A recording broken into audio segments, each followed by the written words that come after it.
Howdy, my name is Natalie Buban and I will be covering Chapter 1, Media and Communication.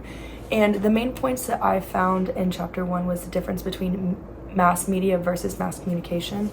Mass communication is the information being put out into the population, while mass media is basically the ways of communication to a large group of people. Media started basically with the printing press and the start with newspapers, and then that kind of slowly transformed into radio, which became a huge thing. So newspaper and radio was one of kind of like the first forms of like mass media. And then convergence, that basically means that it brings several different technologies into one. For example, a computer has email, has YouTube, it has basically everything just all in one device. And then another main point is that free speech is definitely very limited in our society today, as we have copyright laws, we have different propaganda to basically sway our ideas and beliefs. And then we also have different news outlets and just different people choosing and picking what stories we see. Tastemakers have access to certain platforms and have the power to amplify a TV show, a book, a movie, anything, and kind of make it infamous. Another key point is media literacy.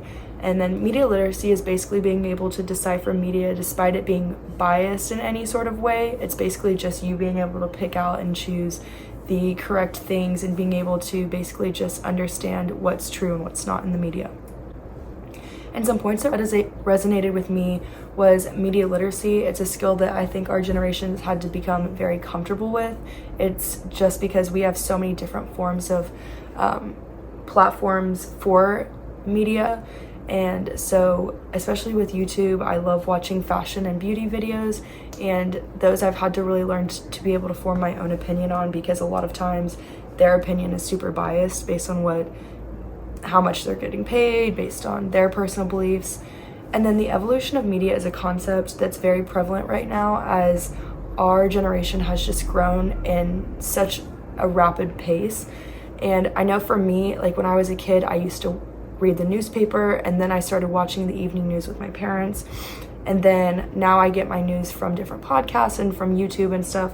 And I think that just shows how fast the evolution of technology and media is, just 20 years that like I've seen it grow.